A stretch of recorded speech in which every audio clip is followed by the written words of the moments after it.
Grand evening. I am Kanye Shobey with the Lodium Moorish Paradium Ante Colorado, a state provincial government within the Moroccan Empire. Today, we will be speaking on the Peace and Friendship Treaty, the contract between the United States of America and Morocco. Today, we will be hitting on one of the most important treaties, as there is hundreds of treaties. We'll be hitting on the most important treaty for us as Moors because we are in a contract with the United States of America. 1787/1836, the contract that we have that must be ratified and signed every 50 years. So we're going to have our good brother Brandon. He will start off with our readings today. And we will today be going over class 2/3, going over the Peace and Friendship Treaty between the United States of America and Morocco. Please listen. The Moroccan-American Treaty of Peace and Friendship.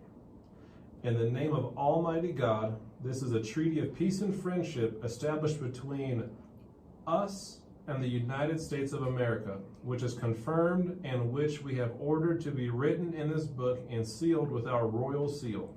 Let's stop there. Right off the bat, he said between us. Who is us? Moors. The Moors. Right? Us means Moors. Continue on, my good brother. At our court of Morocco, on the 25th day of the blessed month of Shaban, in the year of 1200, trusting in God, it will remain permanent. We declare that both parties have agreed that this treaty, consisting of 25 articles, shall be inserted in this book and delivered to the Honorable Thomas Barclay, and the agent of the United States now at our court, with whose approbation it has been made and who is duly authorized on their part to treat with us concerning all matters contained therein. With Article 1. So they continue to use the word us, and we have to recognize that us is meaning Moors at all times. So this contract has to be signed every 50 years. We started off in 1787. We re-ratified it in 1836. The next time it is supposed to be signed off is around 2036. Article 2. If either of the parties shall be at war with any nation whatever, the other party shall not take a commission from the enemy nor fight under their colors. What does that mean? We are in a contract. We must abide by the contract. This is a peace and friendship treaty. What's happening today is not peace and it's not friendship. And what is the supreme law of the land? The treaties. The treaties are the supreme law of the land. So as we know, the colonizers are not even abiding by the Constitution, but they most definitely aren't even abiding by the treaties. Article 3. If either of the parties shall be at war with any nation whatever, and take a prize belonging to that nation, and there shall be found on board subjects or effects belonging to either of the parties, the subject shall be set at liberty and the effects returned to the owners. And if any goods belonging to any nation with whomever of the party shall be at war, shall be loaded on vessels belonging to the other party, they shall pass free and unmolested without any attempt being made to take or detain them. Article 3. Once again, we're going to point out the fraud that is happening today, that you cannot detain each other. What are the policy enforcers doing? The policy enforcers are stopping us. They're detaining us in our vessels. And that's why they say always wear your colors. Always, when you're driving in your conveyance, make sure that you have your nation on your conveyance, because a vessel without a flag is an abandoned vessel. So we already know right off the bat, every time the policy enforcer stops us, it states in the Peace and Friendship Treaty, Article 3 states, we shall pass what? freely. You cannot detain or molest us. What's happening today is corruption and fraud. Okay? Article 4. A signal or pass shall be given to all vessels belonging to both parties, by which they are to be known when they meet at sea, and if the commander of a ship of war of either party shall have other ships under his convoy, the declaration of the commander shall alone be sufficient to exempt any of them from examination.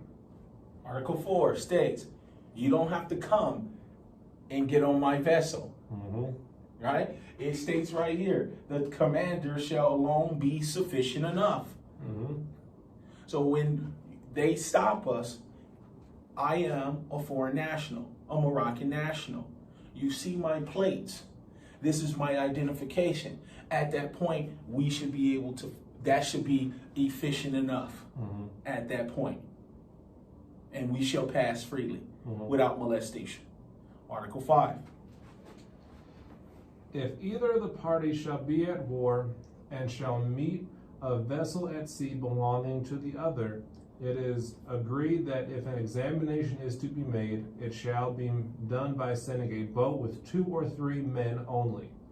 And if any gun shall be fired and any injury done without reason, the offending party shall make good all damages. Now, what happens when they stop us today in our vessels? It's not 2 or 3 policy enforcers. There's 8 to 10 of them. There's 4 to 5 conveyances at all times. So right off the bat, they are breaching the peace and friendship treaty between the United States and Morocco with foreign nationals in Morocco, the far northwest of the Moroccan Empire. That's what we're standing on now. This states right here, also, if any gun shall be fired. Have they not been firing their policy enforcers, not been firing their guns? They have been.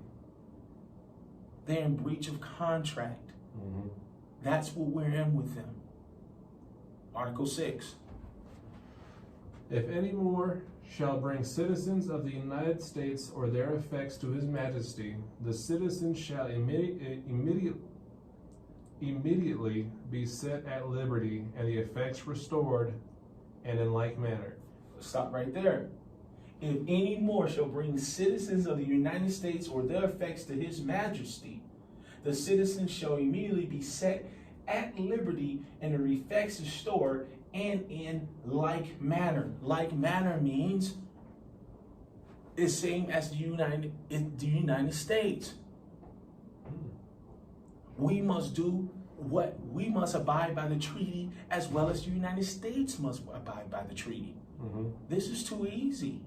If any more, not a subject of these dominions, shall make prize of any of the citizens of America or their effects, and bring them into any of the ports of his majesty, they shall be immediately released, as they will then be considered as under his majesty's protection. Immediately released. You can't get any clearer than that. True. Immediately released. So when we tell the foreign national, when we tell the, i.e. policy enforcers, colonizers, I am a foreign national, they're supposed to let us just pass in our vessels. If we as the Moors were to capture a United States citizen and they let us know, hey, you guys are under the, we are in a contract together, with the peace and friendship contract between Morocco and the United States of America, they so shall pass. 50-50 in honor. Article 7. If any vessels are of either party shall put into a port of the other, and have occasion for provisions or other supplies, they shall be furnished without any interruption or molestation. No molestation. As you can see, they keep using this word molestation. So when we use this word today, people take offense to it. Oh, your molestation is different from my molestation. Molestation is molestation. If you're stopping me in my vessel as I'm traveling on my land of Morocco, because I'm not driving, I am what? I am traveling. And because you don't understand our tags or what a national identification card looks like, whose fault is that? That's your party is supposed to be educating you on how to deal with a foreign national. Very true. So if your party is not educating you, they are in breach of contract at all times. Article 8. If any vessels of the United States shall meet with a disaster at sea and put into one of our ports to repair, she shall be at liberty to land and reload her cargo without paying any duty whatever. Let us help each other.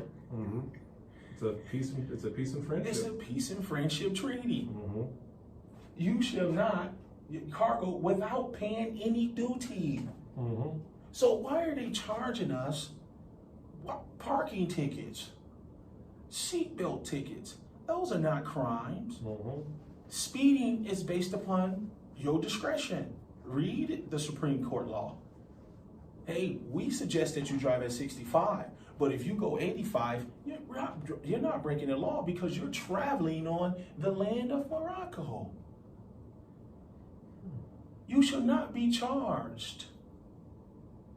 But they've created everything so they can make commerce for themselves. The policy enforcers are what they are. Policy enforcers. Police officers are policy enforcers. They're not the real law. The law is the marshals as well as the sheriffs because they have to be elected in. These cities and these small little towns are trying to create commerce for themselves. So they're molesting Moors and charging Moors finance whenever you quote unquote break an ordinance, statute, or a code. It's too easy. Continue on, good brother. If any vessel of the United States shall be cast on shore of any port of our coast, she shall remain at the disposition of the owners, and no one shall attempt going near her without their approbation, as she is then considered particularly under our protection.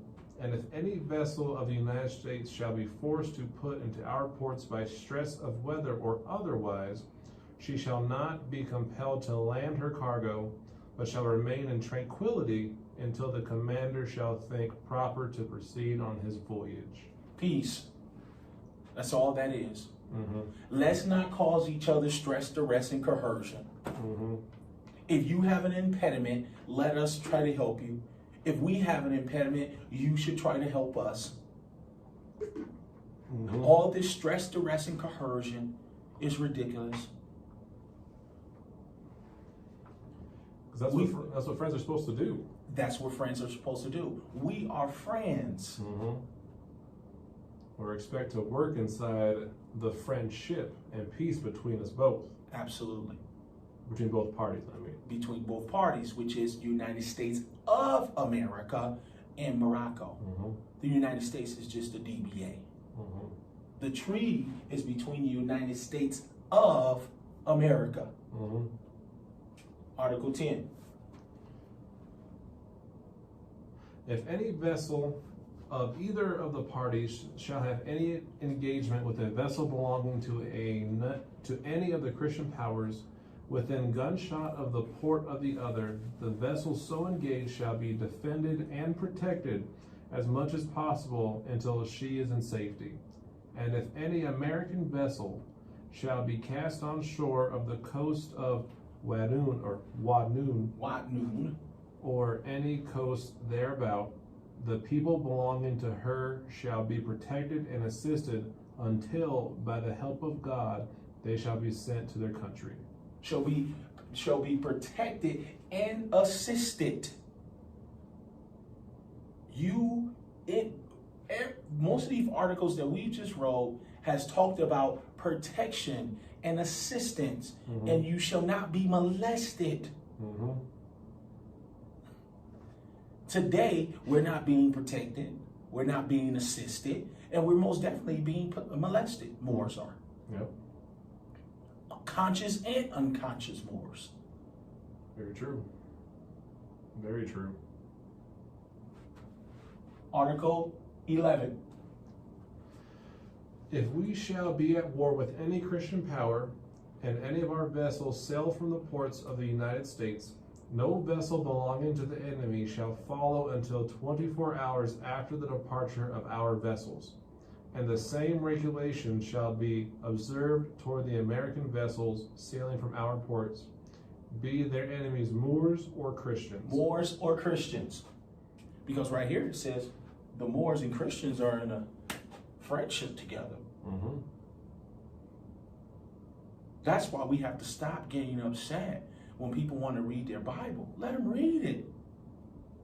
There's unbelievable things in the Bible. I'm not saying we have to believe everything that's in the Bible, but let them read their Bible. Mm-hmm.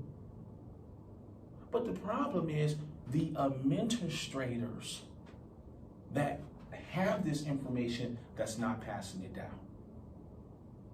Article 12.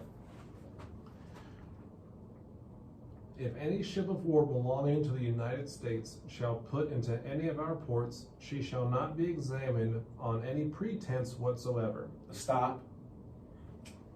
Let's read it. Let me read it again for you. If any ship of war belonging to the United States shall put into any of our ports, who is our? Moors. She shall not be examined on any pretense whatever. So we're pretty much saying, we trust you, you trust us. Mm-hmm. We're not going to examine because we are friends. Yep. There's no sense of trying to examine. We trust you, you trust us. Let's do business together. Exactly. Exactly. Continue on, my good brother. Even though she should have fugitive slaves on board, nor shall the governor or commander of the place compel them to be brought on shore under any pretext, nor required any payment for them. No payment. We're not trying to create finance off each other. We just want to be in honor.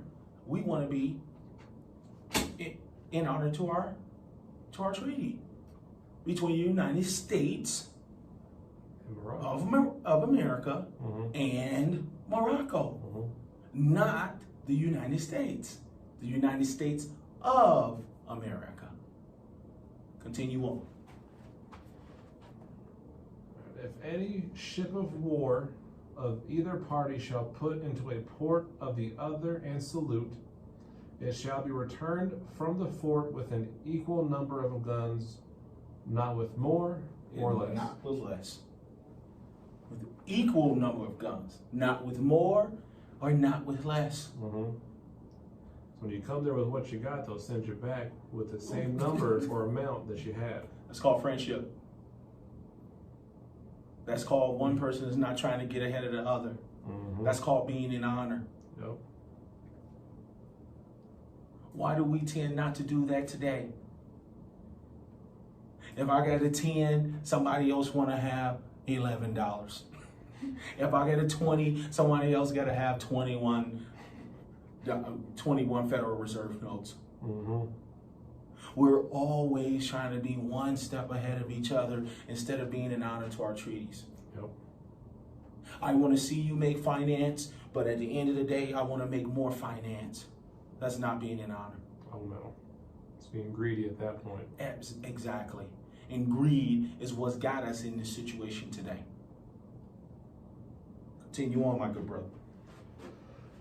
The commerce with the United States shall be on the same footing as is the commerce with Spain, or as that with the most favored nation for the time being, and their nation and their citizens shall be respected and esteemed, and have full liberty to pass and repass our country and seaports whenever they please without interruption. Whenever they please without any interruption.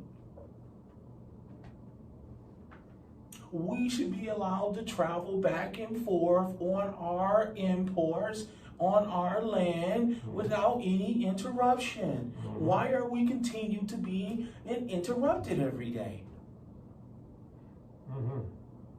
Because it's not the policy enforcers' fault.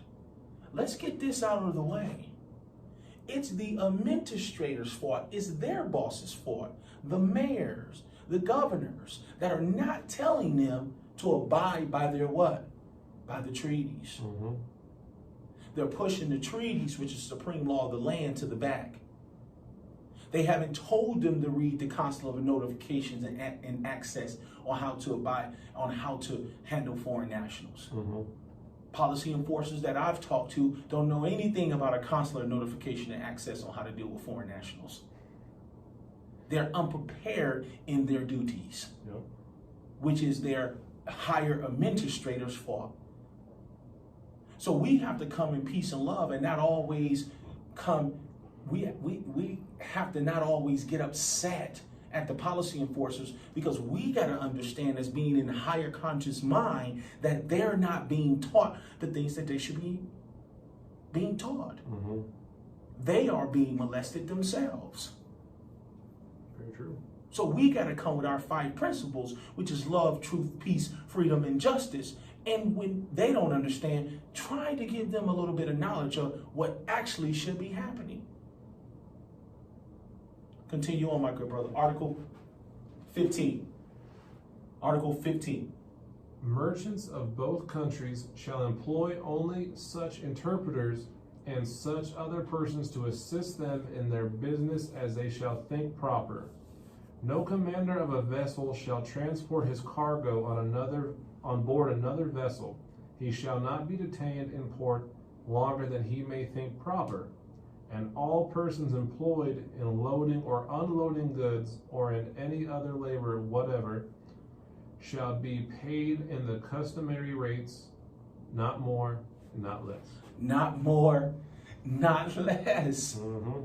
Why do we have people making $80,000 and people making $40,000? Not more, not less. Everybody should be paid equal according to the friendship treaty between the United States of America and Morocco.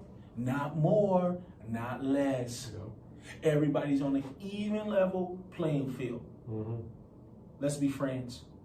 Let's be at peace. Continue on, Article 16. In case of war between the parties, the prisoners are not to be made slaves, but to be exchanged one for another, captain for captain, officer for officer, and one private man for another. Stop. In case of a war between the parties, the prisoners are not to be made slaves. They've been in breach of contract.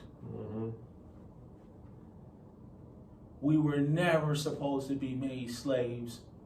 According to the Peace and Friendship Treaty of 1787, slavery was supposed to stop right then and there. But we capitulated to things because we did not know on how to read, and we were told that we should not read. And from the 1724 Christian Black Codes, also the slave master was told, if you teach them on how to read, we're going to charge you 300 levies and also some corporal punishment. 100 Mexican dollars for each person wanting. And it is agreed that all prisoners shall be exchanged in 12 months from the time of their being taken. And that is exchanged, and that this exchange may be effected by a merchant or any other person authorized by either of the parties. Okay, let's stop there. So what they're saying is that they can't hold any more than 12 months. Have they been holding us more than 12 months? 5 years, 30 years, 45 years, and we shall not hold them any more than 12 months. They in breach of contract. The treaties are the supreme law of the land. You can Google that. They have been breaching contracts. They have our Moorish brothers and sisters.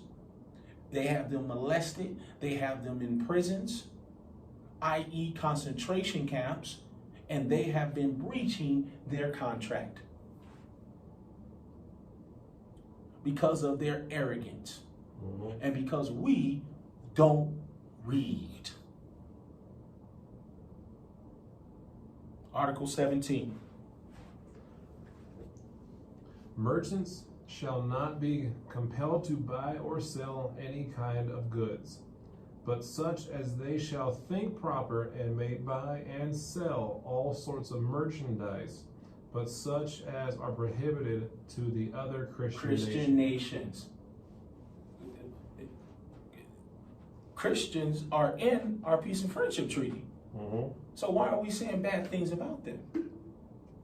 No, I don't want anybody to misconstrue what I'm saying when I'm reading the Christian black codes. I'm not against religion. We are not against religion. We are against the administrators who have not told us the truth. We are in contract with Christian nations. Number 18. All goods shall be weighed and examined before they are sent on board, and to avoid all detention of vessels, no examination shall afterwards be made, unless it shall be first proved that contraband goods have been sent on board, in which case the persons who took the contraband goods on board shall be punished according to the usage and custom of the country, and no other person whatever shall be injured, nor shall the ship or cargo incur any penalty or damage whatever. So, what they're saying here is, we can't say what the punishment is. Their country must say what the punishment is. Well, hold on a second. Why has the United States been trying to tell us what our punishment is going to be? They are in breach of contract. I'm sorry, the United States of America. They're in breach of contract. They're not supposed to be laying down any punishments to us. Our country, our nation is supposed to lay down our punishment. So everything that they've been doing with all the documentation, their U.S. documentation, is all fraud, is all pseudo. Because they haven't been transparent with our nation on what our penalties should be if we break our contract. Continue on, my good brother. No vessel shall be detained in port on any pretense whatsoever, nor be obliged to take on board any article without the consent of the commander, who shall be at full liberty to agree for the freight of any goods he takes on board. Article 20. If any of the citizens of the United States or any persons under their protection shall have any disputes with each other, the consul shall decide between the parties, and whenever the consul shall require any aid or assistance from our government to enforce his decisions, it shall be immediately granted to him. We are represented by counsel. So when Moors show up to the pseudo court date, not that we have to show up, we show up in honor. We are represented by our counsel, not a barrister of the court, i.e. lawyer. We have our own what? Counsel to represent us, which is our nation. It's in the treaty. If a citizen of the United States shall kill or wound a Moor, or on the contrary, if a Moor shall kill or wound a citizen of the United States, the law of the country shall take place, and equal justice shall be rendered, the consul assisting at the trial, And if any delinquent shall make his escape, the consul shall not be answerable for him in any manner whatever. If he escapes, it's not the consul's fault. He's on his what? He or she is on his own. Yep. He decided to run away from his nation and his council. He's on his own. His precautions or her precautions will be on them. Article 22. If an American citizen shall die in our country and no will shall appear, the consul shall take possession of his effects, and if there shall be no consul, the effects shall be deposited in the hands of some person worthy of trust, until the party shall appear who has a right to demand them. But if the heir to the person deceased be present, the property shall be delivered to him without interruption. And if a will shall appear, the property shall descend agreeably to that will, as soon as the consul shall declare the validity thereof. So it didn't say keep it. It just said protect it until somebody comes and claims it. See, here we go. Listen now. We're coming back to claim our what? Estate. They say, no. We can't let you do that. Hold on. Article 22 says I shall. Yep. This is my land. I own the soil. This is our estate. What are you talking about? We're saying we are woke. So we're going to stick with what the box you check. But the 1948 Declaration of Human Rights says everybody has a right to it. Article 15 states everybody has a right to a nationality. 15.1 and 2 states you cannot arbitrarily deprive anybody for going back and claiming their nationality, i.e. a state. They wrote it.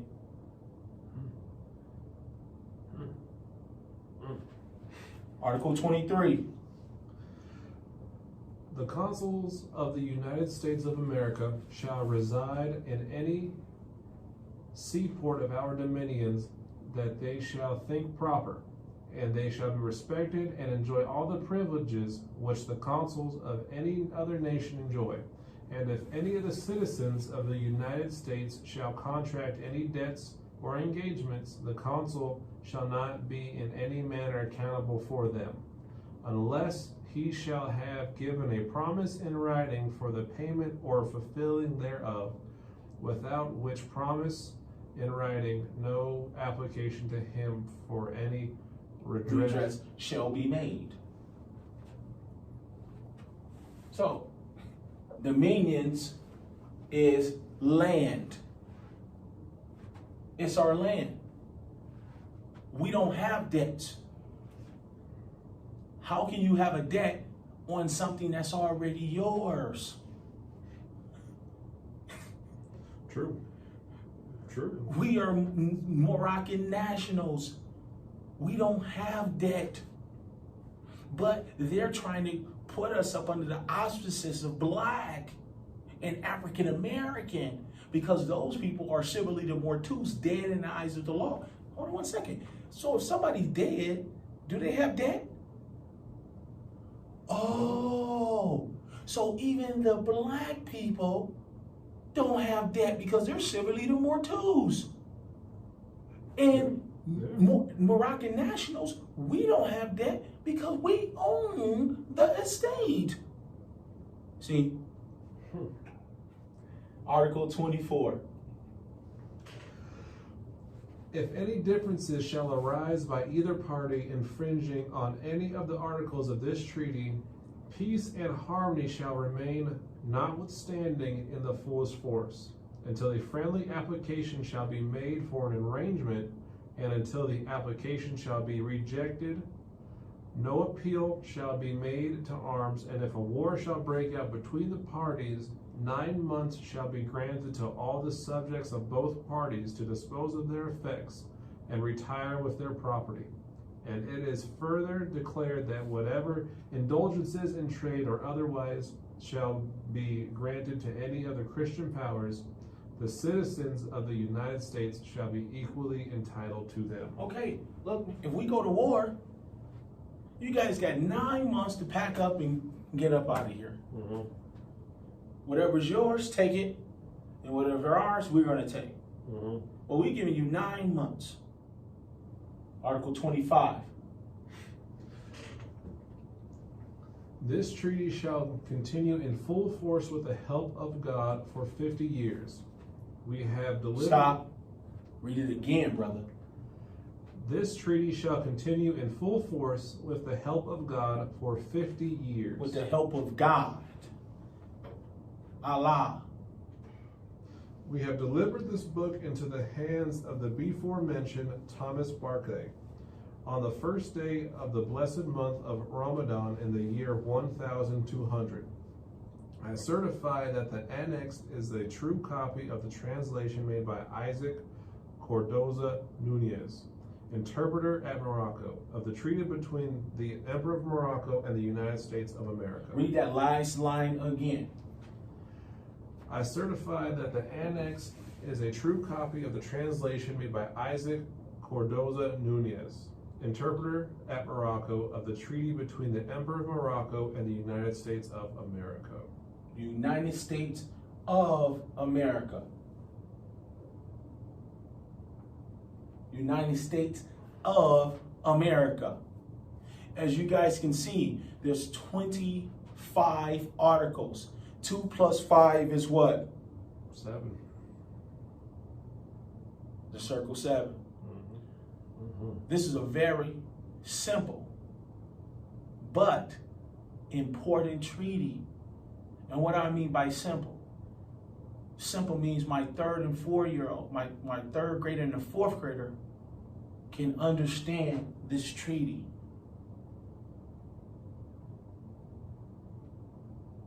This isn't hard.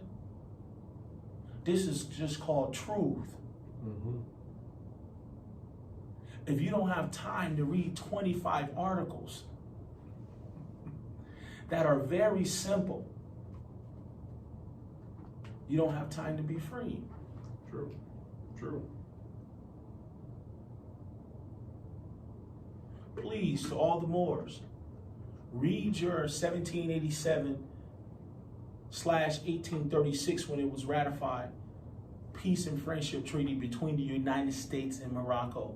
It's a very clear piece to understand on how we're supposed to conduct ourselves with the United States of America. We're supposed to come in peace. That's what this is about. That's why it's called the Peace and Friendship Treaty, because we are absolutely all about peace. Mm-hmm. I want to thank everybody for watching today. Once again, my name is Kanye Shobey, Mufti, Consul General for AMPAC, Allodium, Moorish Paradium, Ante, Colorado, a state provincial government within the Moroccan Empire. Peace and love to all my Moors. We'll see you again.